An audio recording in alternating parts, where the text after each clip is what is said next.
Overview of city and history of plan.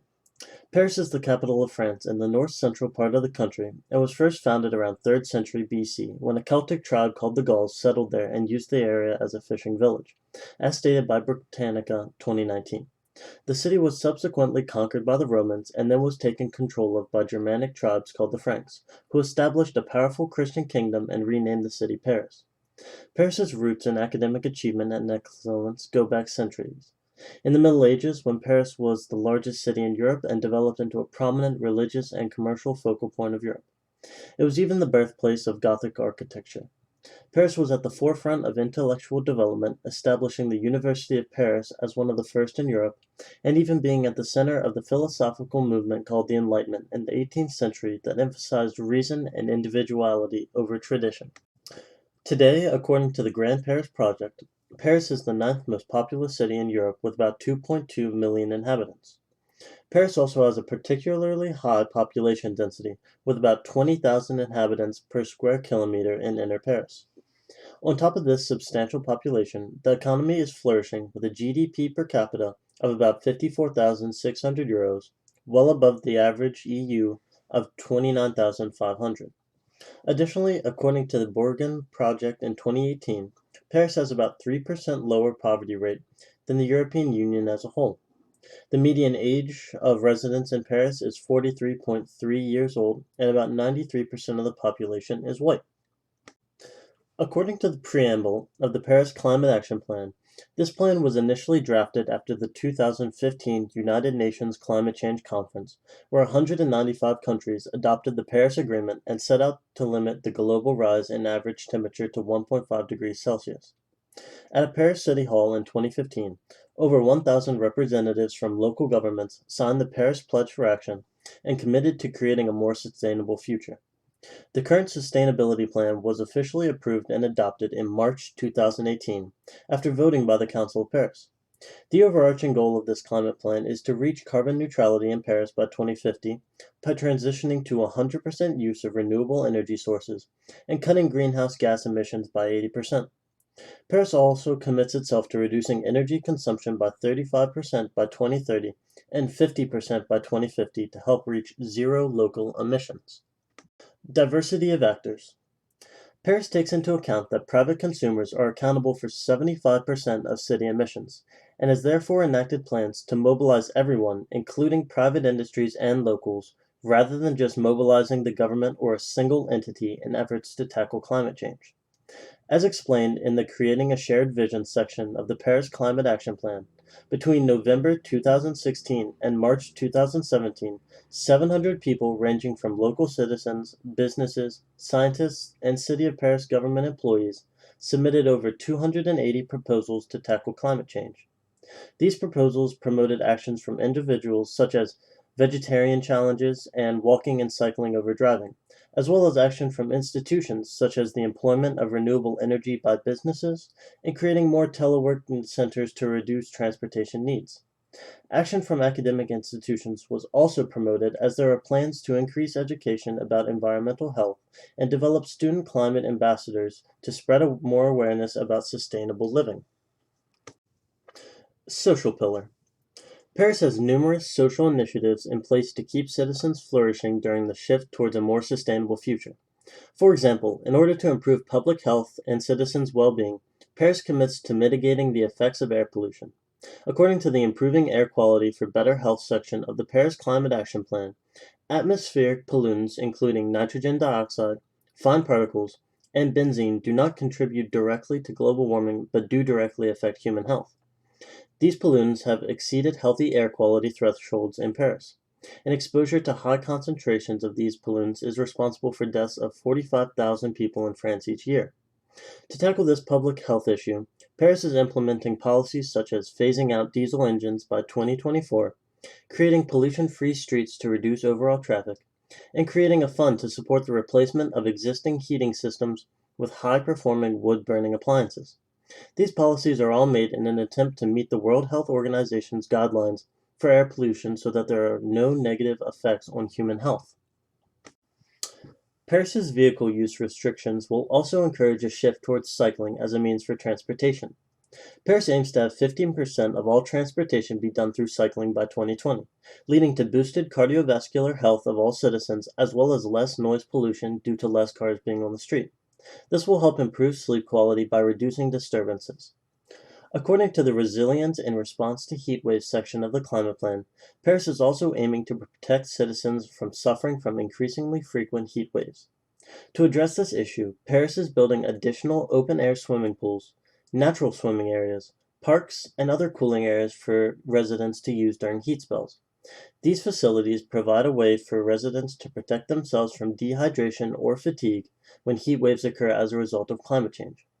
By 2030, there will be over 300 cooling routes open to the public to escape the heat. Economic pillar. While Paris ensures its citizens still flourish amidst the changing climate, initiatives are being put into place to make sure the economy thrives as well. According to the A City That Is Viewed as an Ecosystem chapter of the Paris Climate Plan, socio-economic issues are being prioritized as part of the climate plan so as to be inclusive and not only benefit the most privileged during the ecological transition. For example, promoting renewable heat and electricity production is expected to stimulate a demand for qualified labor to support such technological developments. These new professions include eco-managers, energy facilitators, and renewable energy operators, and it is expected this increased demand for qualified labor will generate 825,000 new jobs by 2050. Paris also plans to impose vehicle use restrictions, which will likely increase the number of pedestrians on the streets. This is projected to increase shopping rates by up to 30% in local areas due to an increased likelihood for pedestrians to support local businesses as they are traveling. Additionally, Paris will encourage teleworking for businesses that can afford it. This is projected to improve productivity of teleworkers by about 22% and therefore increase profits due to boosted concentration and reduced time used during commutes. Lastly, Paris's increased dependence on renewable energy will decrease reliance on oil and coal imports, helping to enhance Paris's economic independence. This may also bolster national security by reducing reliance on unstable foreign powers for energy use. Environmental pillar. It goes without saying that a central focus of Paris's climate action plan is focused on creating a positive environmental impact. Anne Hidalgo has a well-earned reputation as one of the world's most environmentally conscious mayors. As mentioned earlier, the city's climate action plan creates several ambitious goals for reducing Paris's ecological footprint, such as achieving zero emissions and carbon neutrality by 2050. The approach to achieve such aggressive objectives requires a multi-pronged strategy consisting of a diverse array of policies to achieve this end. Some of these initiatives were mentioned earlier, such as the transition to a renewable energy source, the introduction of car restrictions to encourage more environmentally friendly transportation. Other parts of the Climate Action Plan seek to culturally change residents' diets, including becoming more environmentally friendly by trying to encourage sustainable eating habits in Paris. Paris's plan to transition to completely renewable energy sources, which is explained in the energy section, is ingenious. In addition to an expressed desire to participate in joint renewable development projects across Europe and fund renewable energy innovation, Paris proposes the construction of a decentralized city energy grid. Large energy infrastructure projects are normally handled by the Ministry of Ecological Transition. Creating a highly decentralized power grid through mass installation of rooftop solar panels maximizes spatial efficiency in a dense city. Paris enacting this plan allows the city to take greater control of their ecological footprint than the centralized nuclear-centric French energy grid would typically allow, while shrinking their environmental impact regardless of whatever energy policy that the national government adopts in the future. Such compelling pursuits can make some of the more typical but still effective projects that are mentioned in the opening section, Paris 10 Years of Climate Action, seem mundane by comparison, such as the adoption of more energy-efficient public lighting and heating systems in public properties. Both renovations had led to a 23% and 30% drop in reduction in energy consumption respectively. The public lighting project alone reduced energy consumption by 33 GWh. That is the equivalent energy consumption of the entire Greater Toulouse conurbation. The renovation of public buildings presents a deceptively large undertaking because of Paris's large amount of public housing. The Paris Plan actually has a large part of the building chapter dedicated to this issue. There are an estimated 36,200 dwellings that require energy-efficient renovations in the city. Residential and tertiary energy is a significant issue in Paris, as it is in many old European cities.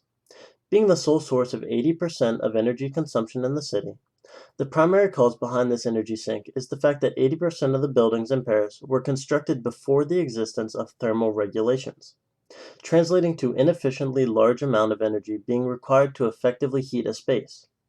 Energy-efficient building renovations are deemed an absolute necessity by the Climate Action Plan to achieve carbon neutrality. The city is confident in their capacity to renovate public buildings. Paris, with the help of all possible stakeholders, is even hoping to renovate 1 million dwellings, both public and private, by 2050. To achieve a task this monumental, though, even larger amount of government support as well as additional financing will be necessary. Finally, what is arguably the most complex goal to accomplish in the Climate Action Plan is the subject covered in food, adopting a plan to change residents' dietary and food consumption habits. It is written at the beginning of the food section that the food consumption is responsible for 18% of Paris's carbon footprint. The Climate Action Plan's stated goal is to reduce this amount by 40% by 2030. The main proposals to reduce the carbon footprint from food is the encouragement to eat local, increasing urban farming community gardens, educating citizens about the former, and convincing citizens to adopt a low-carbon, flexitarian diet. Paris is driving force behind encouraging the change to a low-carbon diet by ensuring the option is ever present to citizens. The city is reducing the amount of meat used in meals in the institutional catering service 50% by 2030 and beginning a weekly vegetarian day in school cafeterias. The city will simultaneously be implementing awareness campaigns, including informing low-income residents about the cost-effectiveness of cooking with raw ingredients over processed foods, which have a higher carbon footprint. Theoretically, this should encourage more environmentally sustainable eating habits according to the action plan. The Paris Climate Action Plan is without a doubt an ambitious plan to say the least.